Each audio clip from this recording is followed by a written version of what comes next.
Niger, départ de Barkhane et des diplomates. Pourquoi Paris capitule? Nous nous interrogeons.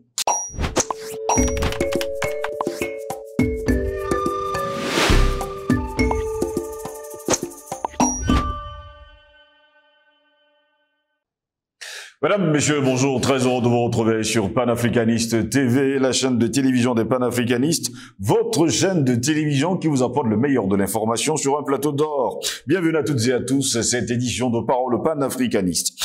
Emmanuel Macron a annoncé dans le rapatriement de l'ambassadeur et des militaires français. Les quelques 1500 militaires, selon la France, déployés au Niger, vont quitter le pays dans les semaines et les mois qui viennent, a annoncé d'ailleurs Emmanuel Macron. Le retrait total sera achevé d'ici la fin de l'année 2023. Après 2 mois d'un bras de fer avec les autorités nigériennes, Emmanuel Macron a annoncé le dimanche 24 septembre dernier le retour en France dans les prochaines heures de l'ambassadeur français à Niamey, le retrait des troupes françaises d'ici la fin de l'année.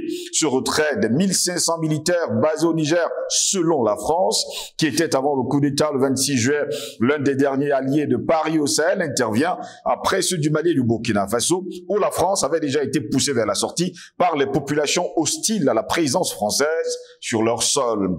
La France a décidé de ramener son ambassadeur que Paris refusait jusqu'ici de rappeler, et nous mettons fin à notre coopération militaire avec le Niger, a déclaré Emmanuel Macron au cours d'un entretien aux journaux télévisés de 20h de France 2 et TF1, assurant que les soldats français partiraient dans les semaines et les mois à venir qui viennent et que le retrait serait totalement achevé d'ici la fin d'année.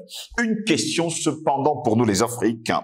Ces soldats qui vont quitter le sol nigérien, où iront-ils? Rentreront-ils finalement en France? Ou alors, comme à son habitude, Emmanuel Macron a préparé une petite sortie de souris? Quand je parle d'une petite sortie de souris, c'est pour dire peut-être qu'il y a une piste pour que ces soldats aillent se réfugier une nouvelle fois dans un autre pays africain. Ces derniers jours, on parle bien sûr du Tchad, on parle également du Gabon. Allez savoir, parce que jusqu'à preuve du contraire, il est préférable pour tous les Nigériens d'ailleurs aujourd'hui, tous les Africains, que ces soldats quittent entièrement et totalement le sol africain pour se retrouver en France. Mais cela sera-t-il possible?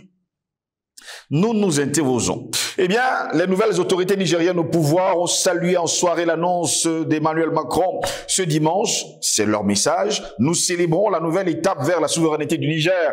Les troupes françaises ainsi que l'ambassadeur de France quitteront le sol nigérien d'ici la fin de l'année. C'est un moment historique qui témoigne de la détermination et de la volonté du peuple nigérien.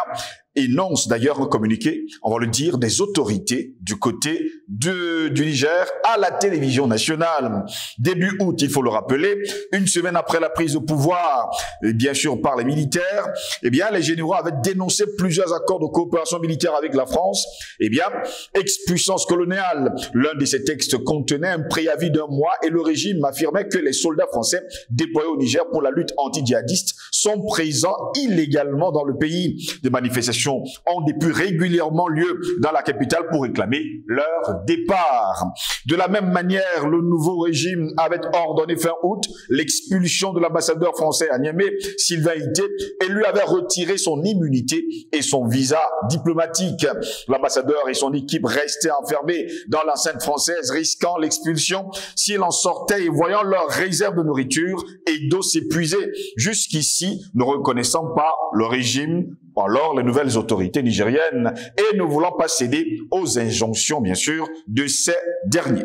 La France continue, comme l'a répété Emmanuel Macron, eh bien, dimanche soir, de considérer le président renversé Mohamed Bazoum, détenu depuis fin juillet, avec sa femme et son fils à la résidence présidentielle, comme la seule autorité légitime du pays. Mais Paris, qui comptait sur une intervention de la communauté économique des États de l'Afrique de l'Ouest, la CEDEAO, pour établir Bazoum et l'ordre constitutionnel, n'avait plus guère d'options pour se maintenir au Niger. Voilà pourquoi Emmanuel Macron prend justement la porte. C'est la fin de cette coopération, a fini par acter Emmanuel Macron. Nous nous concertons avec les putschistes parce que nous voulons que ça se fasse dans le calme, a déclaré Emmanuel Macron dimanche soir.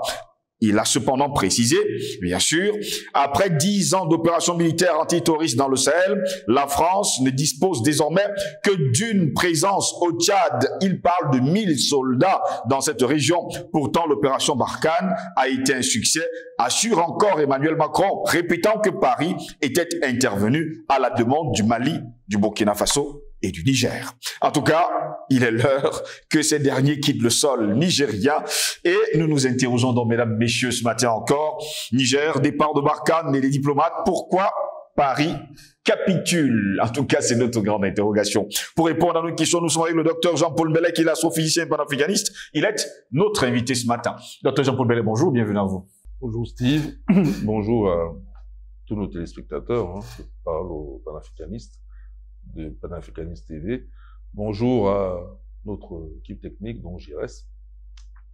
Je t'écoute, Steve. Eh bien, merci d'avoir répondu présent à notre invitation, Dr Jean-Paul Mbelek. Dimanche soir, Emmanuel Macron à la télévision, dans un entretien avec des journalistes, a déclaré haut et fort que désormais, dans les jours et les semaines à venir, non seulement Sylvain Ité quittera le sol nigérien, mais il faut également préciser que les soldats quitteront le sol nigérien au plus tard, la fin de cette année 2023. Oui. Alors, d'abord, bravo à nos compatriotes africains du Niger, bravo au gouvernement de transition du Niger, une victoire de plus pour l'Afrique, puisqu'on en a quand même besoin pour remonter le moral des troupes, et aussi les sceptiques qui au départ pensaient que tout ceci c'était de l'agitation, ça ne donnerait rien. On voit que non, ça donne des résultats. En Afrique de l'Ouest, tout ça a été inspiré par ce qui s'est passé au Mali, et quant au Mali même, ça a été inspiré par ce qui se passait en Centrafrique. Et puis, tout le mouvement panafricain est à l'œuvre depuis au moins plus de 10 ans, à motiver la venue. Par exemple, on a l'AES, l'Alliance des États du Sahel, voilà, donc on dit bravo, ou le Liptako Gourma, on dit bravo. Toutes ces idées-là sont panafricanistes et évoluent dans le bon sens. Le peuple y a adhéré, et ça, nous sommes très, très, très contents de cela, parce que le peuple y a adhéré non pas de façon bête et méchante, parce qu'elle écoute des slogans, mais il y a adhéré en compréhension, Steve. En extension et en compréhension. Comme on disait quand on étudiait la théorie des ensembles en sixième, tu te souviens? Oui. On parlait d'écrire un ensemble en extension ou en compréhension. Le peuple est en compréhension et en extension. C'est qu'elle épouse la thèse dans sa totalité et elle la comprend. C'est pas un slogan et puis par la mode où on suit, non. Voilà, c'est ça qui fait que ils ont quand même tenu jour et nuit. Steve, les gens sont reliés par milliers devant l'ambassade, devant la base française. Et ben, Macron, en fait, avec toi, je l'ai dit ici, oui, que Macron risquait d'être accusé à la fin, à terme, s'il maintient, s'il continue d'être têtu comme ça, là, il peut être accusé de crime contre l'humanité. Pourquoi? Parce que, au-delà des personnes qui sont peut-être une dizaine, je ne sais pas, dans l'ambassade de France, il y a les 1500 soldats là, et toute leur équipe, et les chiens, même les chiens, voilà. Et ces gens-là allaient mourir de faim, Steve. Ils avaient plus justement de stock de nourriture. Pas d'eau, Sahel. Pas d'eau. Et puis il faut voir les sanitaires, pas d'excité, pas à manger. En tout cas, on finit par manger les ronrons canigou. Et puis peut-être même à la fin on mangeait les chiens aussi. Pourquoi pas? Bon. Et les chiens. Il y avait déjà une grogne même au sein même de ces militaires, voilà, qui déclarait déjà que Macron les avait abandonnés. Voilà. Donc Macron fait un discours. C'est que ce monsieur-là, il n'a rien de mathématique dans sa tête. Bon, il n'y a pas que lui. Moi, je pense que toute la classe politique occidentale, je parle pas de leurs scientifiques, parce qu'au moins quand ils sont dans les laboratoires, ils font des maths, ou quand ils sont sur une feuille, dès qu'on met au tableau leçon de mathématiques, ils peuvent enseigner. Ils le font très bien. Et ils apportent, ils ont les médailles Fields, ils ont les prix Nobel. C'est pas d'eux dont je parle. Je parle des politiciens. Mais auxquels eux, ils sont soumis quand même. Parce qu'ils sont pas obligés d'être soumis à ces politiciens, s'ils voient plus clair. Mais il faut croire qu'eux-mêmes ne voient pas plus clair. Dès qu'on entre dans le champ politique, ils ont des œillères. Avec le politique dit des bêtises, comme pendant le Covid, ils viennent répéter derrière, tous scientifiques qui sont. Bon, donc je parle des politiques, comme ça c'est plus clair, plus précis. Ils n'ont aucune consistance mathématique, Steve. Ils sont surtout pas une contradiction près. Souviens-toi de Luc Ferry, qui, il y a quelques années, alors qu'il avait déjà été ministre de l'Éducation nationale en France, c'était sous le gouvernement... François Hollande? Non, c'était pas François Hollande, c'était un gouvernement de droite. Bon, c'est pas grave, c'est un gouvernement de droite, voilà. Et il dit, interrogé par une journaliste, que les mathématiques ne servent à rien. Bon, t'as compris. compris. C'était à l'époque comment il s'appelle, Raffarin, je crois. Jean-Pierre Raffarin. Je crois que c'est bon, Raffarin. Et il dit, les matériaux ne servent à rien. Des bêtises comme ça, là. Bon, il était plus ministre à ce moment-là quand il dit ça. Il se passait ça il y a quelques années. Alors, donc, en fait, ce qui se passe, c'est que c'est un jeu, la politique, c'est un jeu, quelque part. Voilà. C'est un jeu dans lequel la France retrouve échec et mat, mais dans le cas de Macron, il faut rajouter une énième humiliation. Parce que c'est pas la première, c'est pas la deuxième. Donc, ce monsieur, il va d'humiliation en humiliation, et c'est la France, le mouvement français, dont l'image de la France, qui en pâtit. L'humiliation, c'est pour la France. Je suis désolé. Et puis, dans sa politique, là, il n'y a pas que Macron, et toute la classe politique française, y compris l'opposition, parce que les Mélenchon ont soutenu sa politique, qu'elle soit en Ukraine ou en Afrique. Et quand il parlait des terroristes, des djihadistes, comme quoi les terroristes augmentent en Afrique, ils approuvaient, alors que c'est faux. Voilà. Et quand il parlait de Wagner, il a répété à tue-tête, là, les autres, et Marine Le Pen, les Mélenchon, que ce soit l'extrême droite, soi-disant, ou l'extrême gauche, ou gauche même, ils appuyaient. Voilà. Donc, cette honte tombe aussi sur leurs épaules. Ils la partagent. C'est pas que pourquoi avoir donc insisté, persisté à garder Sylvain Ité sur le sol nigérien et surtout ses soldats? Oui, ça dit que la France se met comme Macron, il n'y a pas une contradiction. Ce monsieur nous fait comprendre à la base que lui, il est jeune, qu'il n'a pas connu la colonisation, que la France-Afrique c'est fini. Mais tu as vu toi-même, depuis l'histoire de l'écho, là, qu'il a voulu détourner avec son compère Ouattara. Ouattara, oui. Tu vois très bien que ce monsieur-là, en ce qu'il dit et la réalité qu'il y a dans sa tête, c'est autre chose. Il vit dans le temps passé. C'est un jeune vieux, comme tu veux, je ne sais pas. Il est jeune en apparence, mais il est vieux dans sa tête.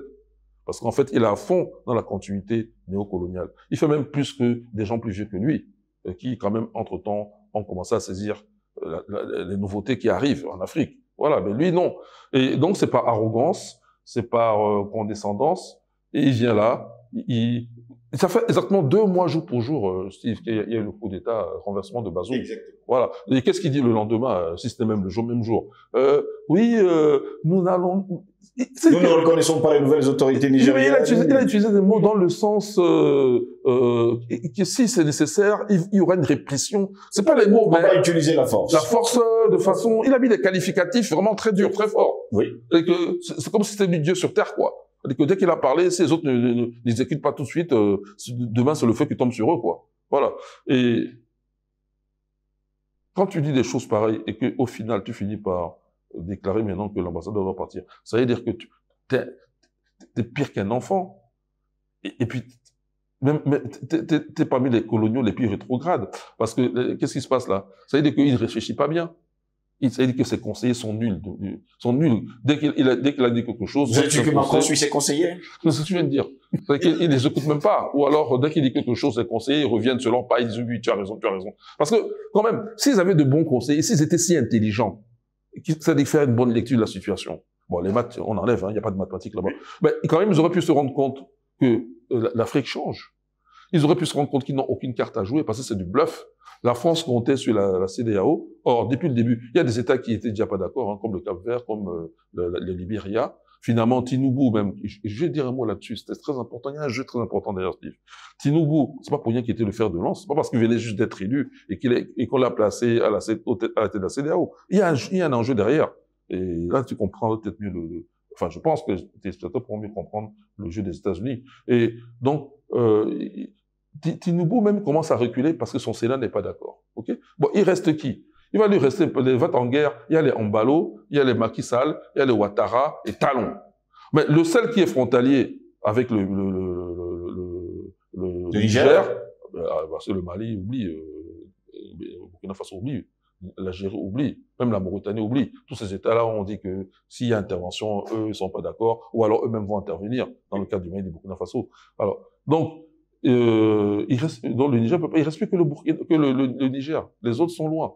Bon, maintenant, les gens comme Embalo, déjà, lui, il pèse rien. C'est-à-dire que même s'il était même à la frontière, lui, en tant que chef d'État, son armée même, ça vaut quoi? Lui-même, en tant que militaire, parce que c'est un militaire, il vaut quoi? Pas grand-chose. Voilà. Donc, Embalo, tu comptes même pas. Voilà. En réalité, il reste Talon qu'on a découvert, c'était un endocolon pas possible. C'est vrai, il a trompé peut-être des gens au début, mais là, il s'est avéré être un endocolon du calibre. En tout cas, il n'est pas loin de Ouattara, hein. Il commence à se rapprocher de Ouattara. Voilà. Bon, Ouattara, il est très très loin, mais Et Talon a fait beaucoup de pas depuis. Et puis Macky Sall. Bon. Mais même le Sénégal, je crois que à la fin, ils sont plus On n'acceptait pas justement ils sont du côté plus du Sénégal. Voilà, ils sont plus très chauds non plus. Donc, il reste qui? Ouattara. Non, Ouattara, il est même pas frontalier. Il reste qui? Le Bénin, là? Non.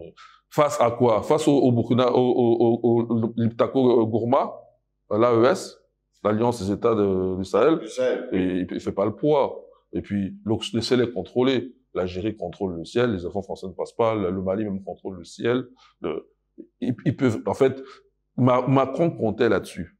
Et maintenant, je vais t'expliquer. Les 1500 soldats. Il y a des gens qui ont fait remarquer, dont notre bien-aimé Simo, que les 1500 soldats là, c'est pas, il n'y a pas que lui, mais il fait partie de ceux qui le disent vraiment presque à répétition tout le temps. Et les 1500 soldats là, il y a beaucoup d'ingénieurs pour faire des fouilles au niveau minier. Ingénieurs miniers, oui. Plus que de soldats. Donc ça veut dire qu'ils sont militairement, sont même pas opérationnels. Puisque si c'est pour faire des mines, c'est pas des soldats spécialisés. Une question quand même qui fuse depuis un moment de temps, d'ailleurs ça fait déjà plus de 2 mois. Sont-ils seulement 1500 soldats quand on sait pertinemment qu'ils étaient du côté du Burkina Faso, ils se sont réfugiés au Niger, ils étaient du côté du Mali, ils se sont réfugiés également au Niger. Sont-ils seulement 1500 parce que jusqu'à Port-de-Canton, on compte au moins plus de 10 000 soldats. Si, ils ne peuvent pas être 10 000. Non, là, il faut pas exagérer. Au Niger, 10 000 soldats français, non. Ceux qui sont quittés du Mali et du Burkina Faso? La plupart sont partis au Tchad. D'autres peut-être au Côte d'Ivoire. D'autres, non. Ils peuvent pas être 10 000. Pourquoi? C'est un simple raisonnement. Ils peuvent être de l'ordre de 1500. C'est-à-dire même 2000 si tu veux. Même 3000 si tu veux. C'est de l'ordre 2. Parce que 10 000, tu changes d'ordre de grandeur. En mathématiques, un ordre de grandeur, surtout en physique même, un ordre de grandeur, c'est du fois 10. Donc, 1000 fois 10, c'est 10 000. Donc, c'est pas le même ordre de grandeur. Il y a un facteur 10 là. Par contre, tu peux dire 1000, 2000, 3000. Tu es dans le même ordre de grandeur que 1000 ou 1500. Bon, je pense que c'est un problème d'ordre de grandeur. Pourquoi? Parce que changer d'échelle d'un facteur 10, ça veut dire qu'ils peuvent agir. N'oublie pas qu'à un moment donné, ils ont voulu faire croire aux Français, parce qu'ils mentent surtout aux Français, pas à nous. Nous, on a compris. Nous, on n'a pas compris. On va le mentir comme ça. Que la force militaire française pouvait intervenir si jamais il y avait, par exemple, pénétration de la population dans l'ambassade. Bon, ben, je dis avant de mourir de faim. Parce que quand la faim commence à se saisir, tu n'as plus l'énergie pour combattre, Steve. Donc, il y a longtemps qu'ils auraient dû intervenir. Il y a longtemps qu'ils auraient fait même un petit mouvement. T'as vu un mouvement? Non. Donc, ça veut dire qu'ils ne sont pas ils ont l'armement, non? C'est ce qu'ils disent. Non, c'est qu'ils ne sont pas en position d'agir. Ça, c'est une chose. La deuxième chose, c'est que la France, et maintenant, je vais dire l'élément un peu peut-être qui n'a pas été très abordé dans l'analyse, mais moi j'essaie de regarder ça comme ça.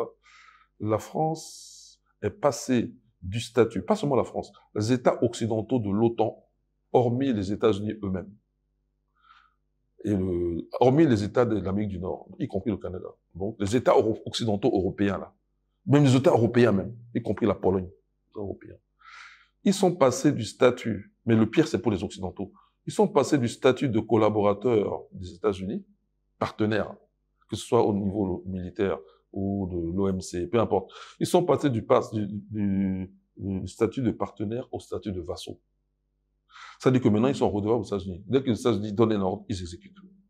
Ça veut dire qu'en fait, c'est un peu comme les colons français se comportaient par rapport ce qu'on appelle les sous-préfets en Afrique. C'est la même chose. Et si tu veux être élu, avant en France, pour être élu, on pouvait se contenter des CRIF.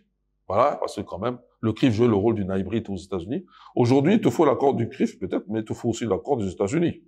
Hein, parce qu'eux te laisseront pas voir le hybride. Le hybride, c'est pour eux. Donc, celui que le hybride a désigné aux États-Unis pour être président, c'est lui que tu dois voir. Il est devant toi. Le CRIF, là, n'est plus suffisant. Le CRIF ne peut plus gérer seule la France. C'est-à-dire que maintenant, les États-Unis ont leur mot à dire sur les politiques occidentales. Tu as vu le cas de Nord Stream. Est-ce qu'un État occidental souverain, qui n'est pas vassal des États-Unis, avait intérêt à cesser toute collaboration sur le plan énergétique avec la Russie? Non. La réponse est non. Et s'ils avaient même intérêt à suivre les États-Unis dans la guerre en Ukraine? La réponse est non. Et lorsque Nord Stream a été détruit, est-ce que c'est leur intérêt de se taire plutôt que de dire quelque chose? Alors que, quand même, l'essentiel de l'investissement, 50% russe, mais le reste de 50%, c'est allemand, français, anglais. Et même autrichien, paraît-il. Pourquoi ils n'ont rien dit? Pourquoi ils n'ont rien dit? Jusqu'à aujourd'hui, ils ne disent rien. Parce que pourtant, c'est un cas de guerre. C'est parce que c'est quand même les États-Unis qui ont détruit cela. Voilà. Ils l'ont annoncé avant de détruire. Il y a eu Hollande et il y a Biden lui-même, il a dit avant même que ça se fasse. Et dès que Biden a dit, ça s'est fait quelques jours après. Alors comment ça se fait qu'ils ne disent rien? C'est des États vassaux. Alors maintenant, les intérêts des Français et des Américains sont divergents. Bon, et non, les Occidentaux aussi d'ailleurs, les Européens. Ils n'ont pas les mêmes intérêts. Non, non, non. Mais pourquoi ils auraient même les mêmes intérêts d'abord? Attends, Steve, revenons à l'œuf. C'est que les gens vont dire parce qu'ils sont tous blancs. D'abord, aux États-Unis, il n'y a pas que des blancs. Déjà, un. Deuxièmement, aux États-Unis, les non-blancs pèsent. Alors qu'en France, les non-blancs ne pèsent pas. C'est pas la même chose. Je répète, moi j'ai vécu en France, quand en France, la voix des non-blancs ne pèse pas, même si on est 10 millions, 10 millions ne sont pas organisés, 10 millions ne sont pas reconnus comme tels. Ils disent qu'il y a pas que la France ne reconnaît pas le communautarisme. Mais aux États-Unis, si. Aux États-Unis, les latinos sont reconnus comme tels, c'est marqué même dans le cadre d'identité, les noirs sont reconnus comme tels, les asiatiques sont reconnus comme tels, les amérindiens même sont minoritaires sont reconnus comme tels, tout le monde est reconnu, les whites, américains, anglo-saxons, protestants, WASP sont reconnus comme tels, et même les blancs qui ne sont pas WASP sont reconnus comme tels, tout le monde est reconnu comme tel. Voilà. Donc, c'est pas la même chose. Donc, faut pas dire que ça c'est... Et puis, ils n'ont pas la même histoire. Dès que ceux-ci ont quitté... D'abord, ils ont une raison. Pourquoi ils ont quitté l'Europe?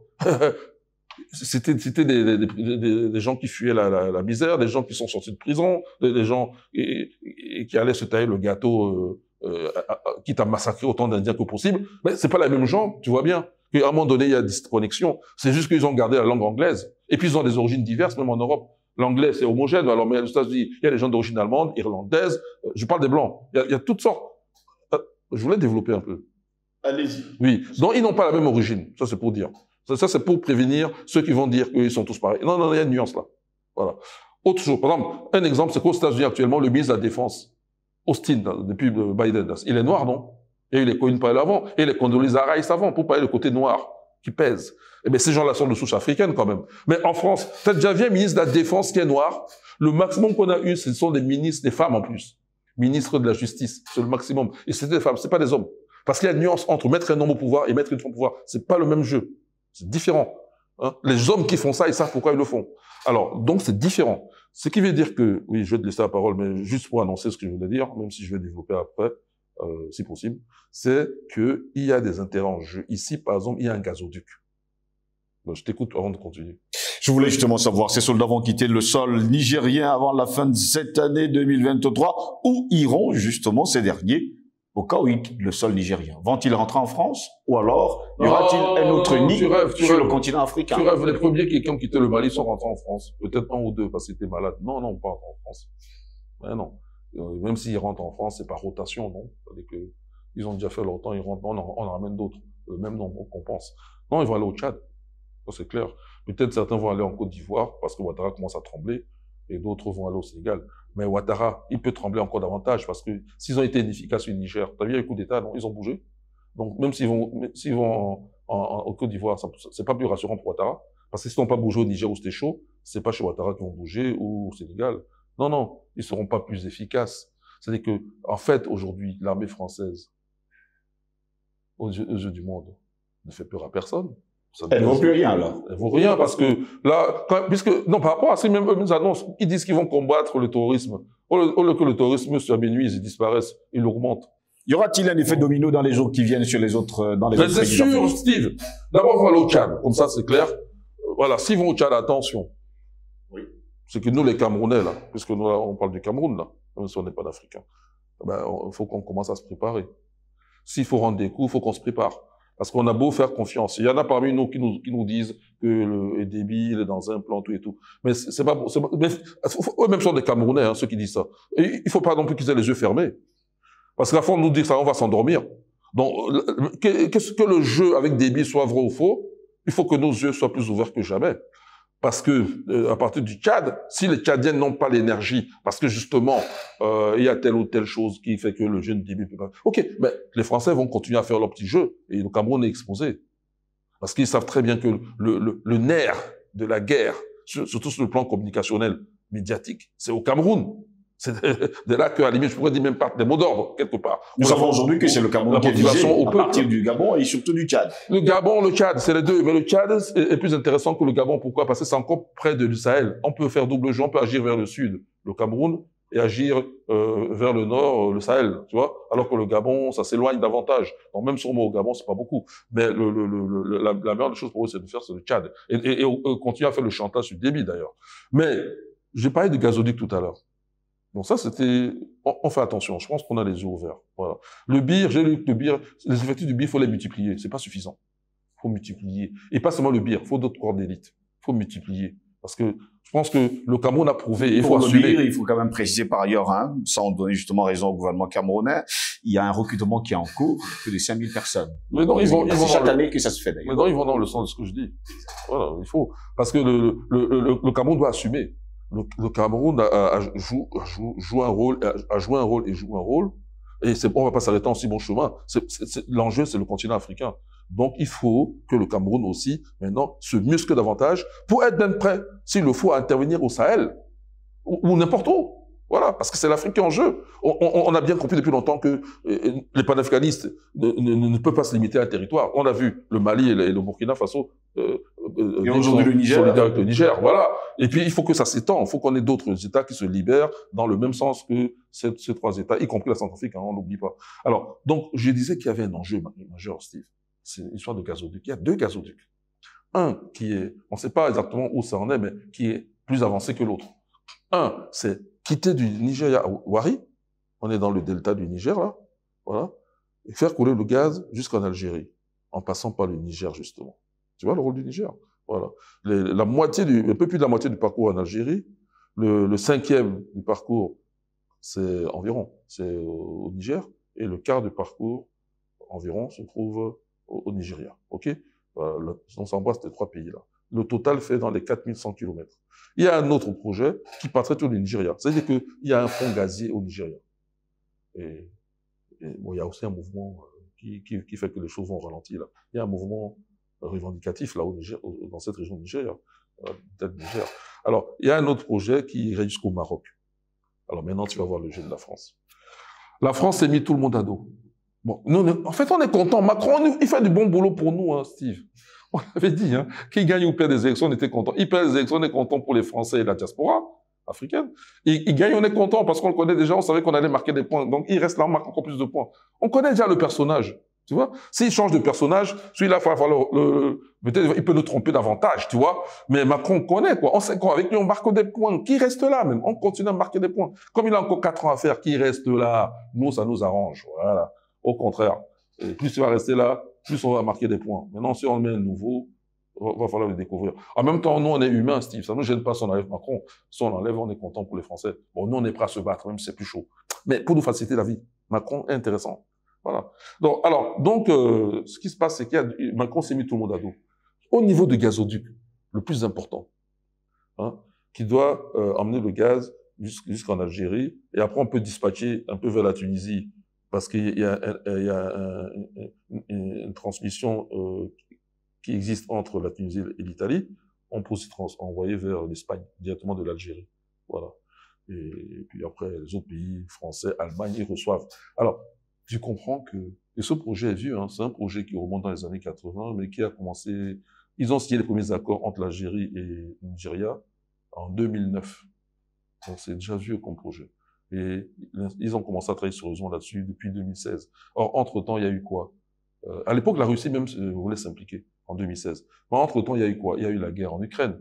Donc, coupure de réservoirs d'énergie avec la Russie, faute aux États-Unis. Et en même temps, il faut maintenant aller acheter plus cher le gaz. Ça, c'est les Chinois. C'est sûr du gaz russe, hein, ou du pétrole russe, mais plus cher. Chinois ou les Indiens. Ou alors, tu vas chez le gaz de schiste américain qui est encore 4 fois plus cher. Donc, on fait comment? Alors, donc, ils sont venus négocier plusieurs fois. Souviens-toi, aussi au Niger, en Algérie, au Nigeria plutôt en Algérie. Donc, leur intérêt. Alors, au niveau des parts, le Niger a 10% là-dedans. Et les 90%, c'est Nigeria et Algérie. Ce sont pour l'instant des fonds propres à ces pays-là. Pour l'instant, que je sache, il n'y a pas de fonds qui viennent de l'extérieur. Voilà. Alors, donc, c'est intéressant pour les Européens. L'alternative, comme ils veulent plus travailler directement avec les Russes, avec le conflit ukrainien, s'ils pouvaient avoir du gaz pour compenser et pas cher. Alors, ce pas cher me permet de revenir un peu en arrière sur les soldats. Une des raisons qui font que les soldats restent aussi en Afrique, non seulement sur le plan opérationnel, je t'ai expliqué, c'est déjà des têtes de pont, ils sont sur place, mais c'est aussi que ça coûte moins cher de les entretenir en Afrique qu'en France. Le niveau de vie est plus élevé, Steve. Rien que, par exemple, un cuisinier en Afrique, ils vont prendre un Africain. C'est pas le même salaire qu'un cuisinier en France. Et même au niveau de l'entretien, tout. ça va coûter beaucoup plus cher. Ils économisent beaucoup quand ils sont en Afrique. Non seulement ils sont prépositionnés, mais ça les coûte moins cher. Voilà. Alors, donc maintenant, dans ce moins cher, je reviens sur le projet. Qu'est-ce qui s'est passé? Les Américains, à un moment donné, se sont sentis obligés de mettre une base au Niger. Pourquoi? Parce que tu vois bien, c'est le cœur entre le point de départ, Nigeria, et l'Algérie. Le point central, là, névralgique, qu'il faut absolument contrôler. Parce que ça peut être saboté par les terroristes. C'est le Niger. Donc, indépendamment, puisqu'ils font, tu sais bien qu'ils font pas lutte contre le terrorisme, mais c'est juste déjà être prépositionné pour pouvoir contrôler la région où ils vont installer, protéger les ouvriers qui vont construire le pipeline. Oui. Voilà. Donc déjà, rien que ça, il y a une présence militaire.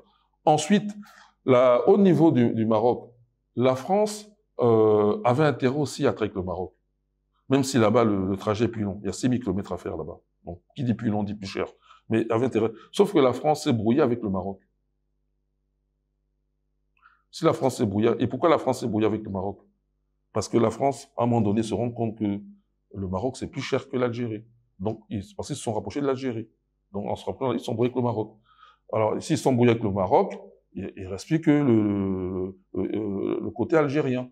Donc, et au niveau du côté algérien, les Algériens, eux-mêmes voient leur intérêt. Ils ont plus avantage à travailler de façon sûre avec les États-Unis. Pourquoi?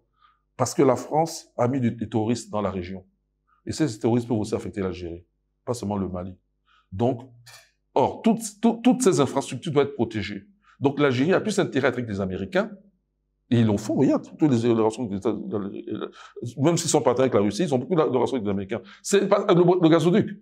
Donc, ils ont plus intérêt avec les Américains, donc pas avec les Français. Donc, on ferme l'espace aérien, on interdit à la France de passer, on veut pas d'intervention militaire sur le terrain, en Niger.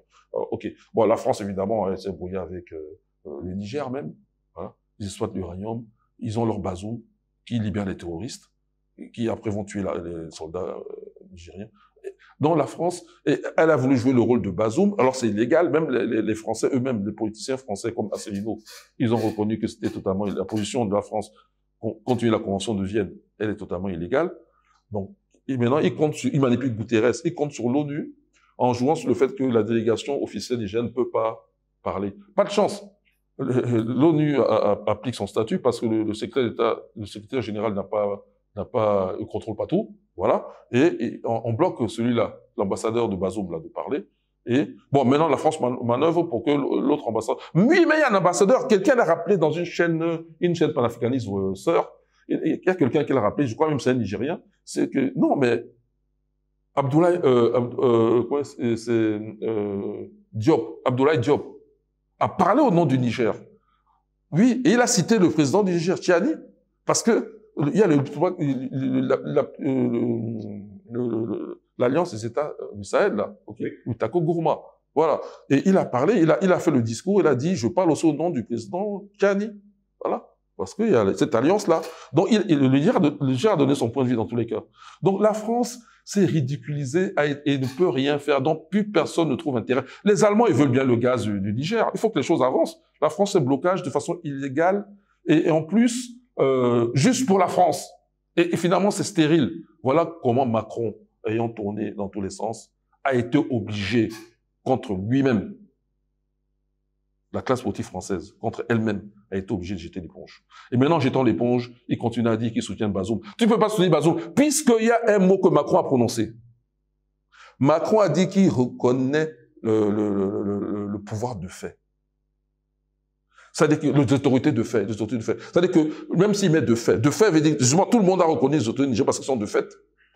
Macron a, dans son discours là, à TF1 et en France, dans son entretien, il a dit ça, il reconnaît, et qu'il sera obligé de négocier avec eux pour le départ de ses troupes. Et ça ne prend, on n'attend pas la fin de l'année. C'est pas lui qui fait l'agenda. On va lui, puisque déjà, elle devait plus être là.